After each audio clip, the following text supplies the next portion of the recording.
Well, January 2022 is already off to a crazy start. BH Cosmetics has filed for bankruptcy. I declare bankruptcy! So we're going to be discussing that today, kind of off the cuff. I'm not scripting this or anything. We're just going to be chatting, discussing what this means for BH Cosmetics filing for bankruptcy for themselves, and what it means like overall for the trends that we're going to be seeing across the beauty industry. What do you think is going on in the beauty world, in the beauty space with these brands? Because just 2 months ago, Coastal Scents officially closed, which I hadn't heard about them in years, but they were revolutionary in the world of beauty. But also last year we lost Becca, we lost Clarisonic recently, like maybe 2 years ago. So there's a lot of shifts and changes, and the tides are changing, and I want to talk about that. By the way, if you are new to my channel and my face, my name is ashleyellix, and I post about all things beauty here on the tube, including a couple makeup reviews here and there of things that I'm really excited about, but I'm trying to be a conscious consumer going into 2022, where I only purchase things that I'm really amped about, and I try to not oversaturate my collection. I'm also going to be featuring small indie brands. At least once a month I'll try a new brand out because I just want to be inspired, and I think that's so excited to see these small indie brands on the come up. And I also want to talk about the behind the scenes and the beauty industry, like what we're doing right here, right now, because I've been noticing a trend in the beauty industry, and I think this is very telling. So let's talk about BH Cosmetics today and what that means for this world of beauty. And if you want to join me, well, grab yourself a cup of coffee or something. I already had my iced latte because I already filmed a video, and I am amped and I am pumped, but also I'm kind of sad to be talking about this at the same time. I have a mix of emotions, okay? So let's jump into it. Let's go. Let me boop you in the little nose right there. Okay, let's go. Boop.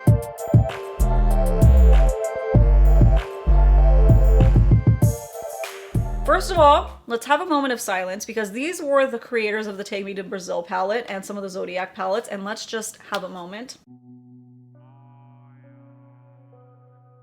Okay, moments passed. This is shocking, but also not surprising at the same time. It's kind of a juxtaposition of feelings because I haven't really heard anybody talk about BH Cosmetics other than a couple maybe things here or there, but not mass amounts of people talking about it. So yes, BH Cosmetics has filed for bankruptcy according to this article that was released this week. I'm gonna link the article down below so you can read it for yourself, but I'm gonna kind of break it down first and then we'll go into the other stuff. So first of all, I feel like the article title is very misleading, of course. It's not what it is. I mean, I had people really confused. I had a couple people DM me saying like, wait, Doja Cat was like a part of BH Cosmetics?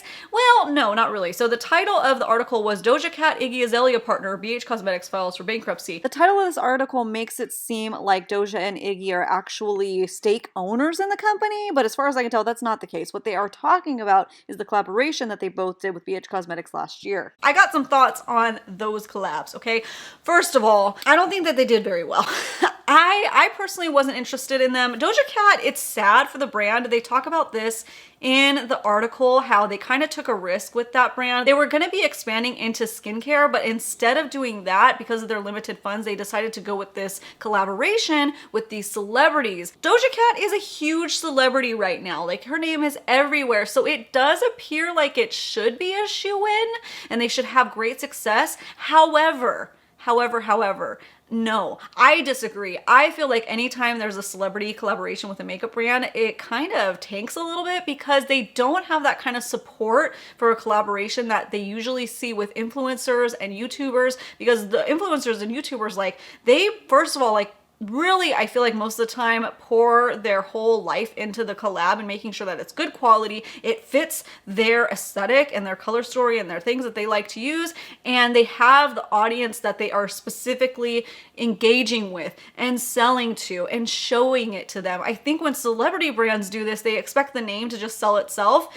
but that's just not how it works. I think a few people here and there will buy the collab, but really at the end of the day, I mean, it's just another makeup collection. So unless somebody's like super obsessed, I don't think people would go out of their way to purchase, say, the Doja Cat. And then Iggy Azalea, I don't mean to be mean, but like, is she relevant anymore? I don't know. I haven't really heard anything from her in like years. Celebrity collabs to me just have a different feeling. It's like, well, you just slapping your name on that, you know, kind of thing. And who knows, sometimes it could be like really thought out. And then also on top of that, and they even mention it in this article, there's so many actual celebrity brands coming out, which are also hit or miss. And they talk about too, like how those we've seen don't always pan out. And I think you can usually tell when a celebrity brand just has its name slapped on it, and those ones kind of like fizzle out. So that was definitely a risk that BH Cosmetics took, and it appears that it didn't pay off for them. And I have to say, I feel like Becca Cosmetics kind of did that too last year. I don't know this for sure. It just seemed like it, because I don't remember really hearing much about Becca Cosmetics over the years. They had their stable products that people loved, and I think it kind of carried them. And obviously originally you had the Jaclyn Hill collab, but they never really tried to replicate that and partner with any other influencer. Probably because there was a lot of tea and drama behind the scenes. I don't know. It just seems like something was going on that was weird. But anyways, they never really tried to get that energy back up for their brand again until they had this zero pigment foundation collection, whatever line, that there was a lot of advertising behind. And I never saw a Becca campaign that much.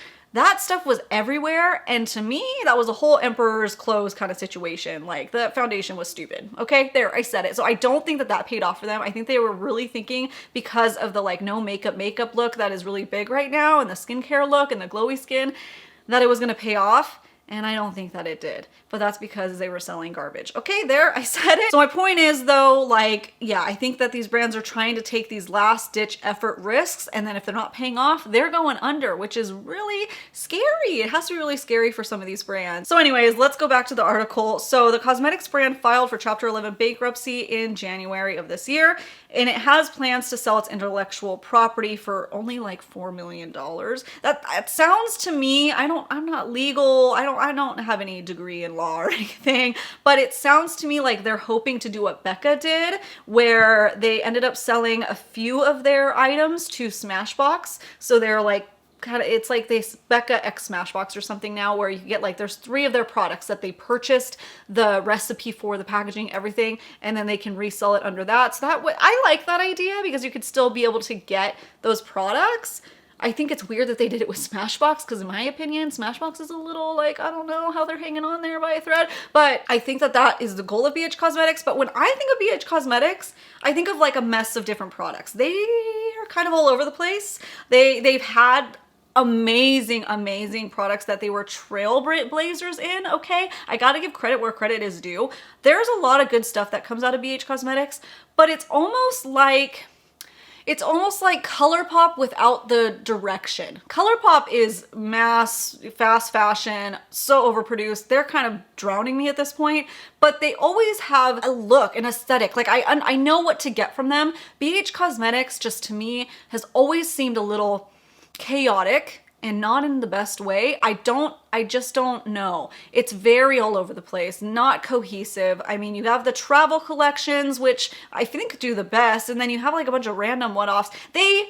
I think they are a victim of trying to just mass produce things and try to keep up with the trends in that way, but they weren't really able to do it. They weren't able to keep up. And again, I feel like they kind of fell off and nobody was really talking about them except a couple random pieces, but still not like good enough to be super hyped. They almost nailed it, I feel like, with that, I think it was called the Say It Loud collection. That one looked really cool.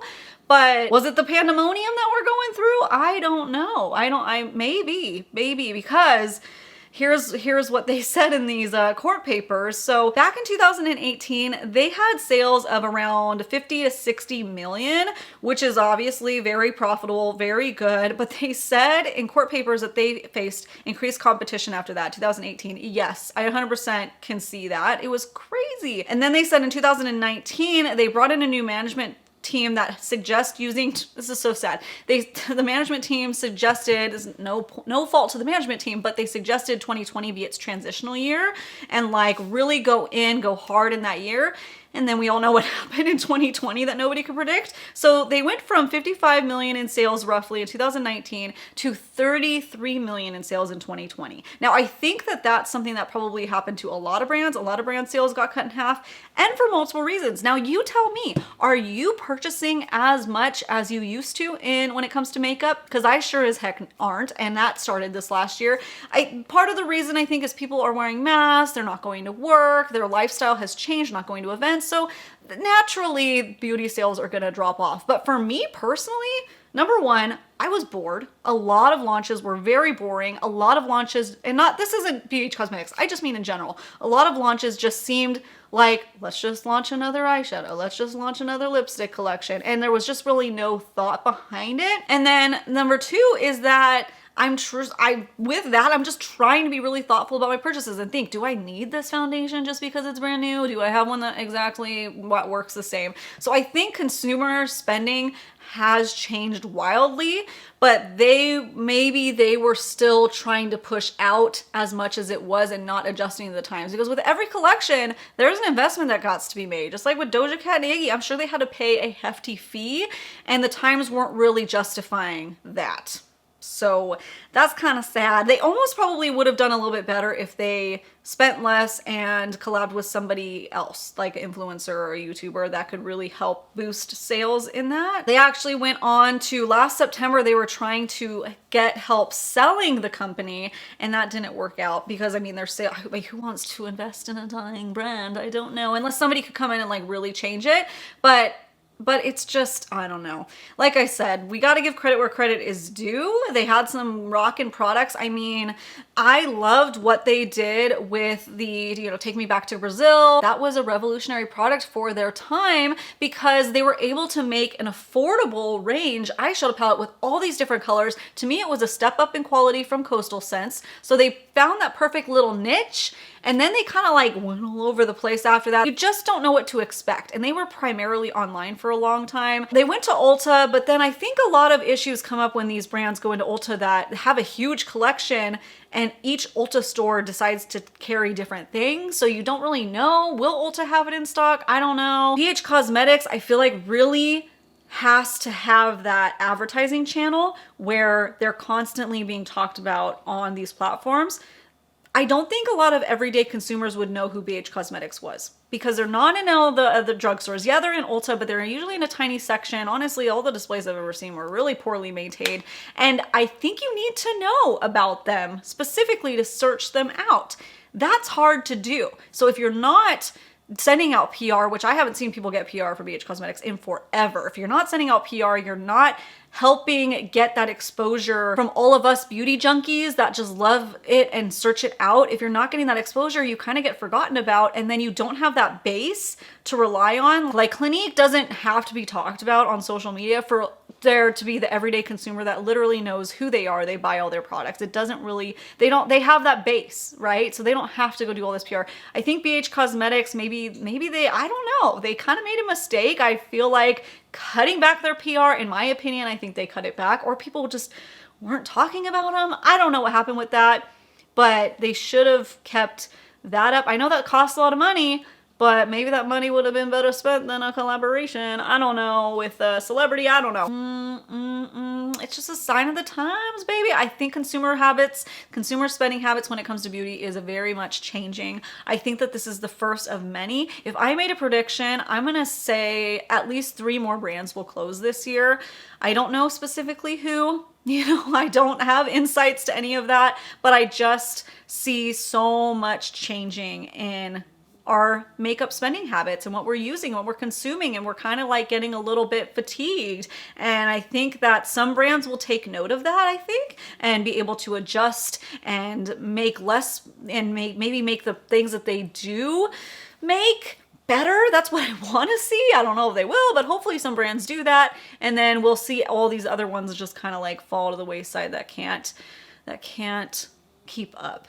Not keep up in the sense of mass producing, keep up with like what the trends are and the signs are. Let me know your thoughts. Let's talk about it down below. Are you sad to see this? Was BH Cosmetics one of your favorite? Were you still purchasing from them? They were still selling millions of dollars, but it's literally cut in half. And they talk about in the article how much debt that they're in. Like I said, at this point where I'm filming this, they haven't made a statement on their Instagram or anything yet. So I maybe they're still hopeful that a brand will come and swoop in and save the day. That's kind of the feeling that I get, but it doesn't look good.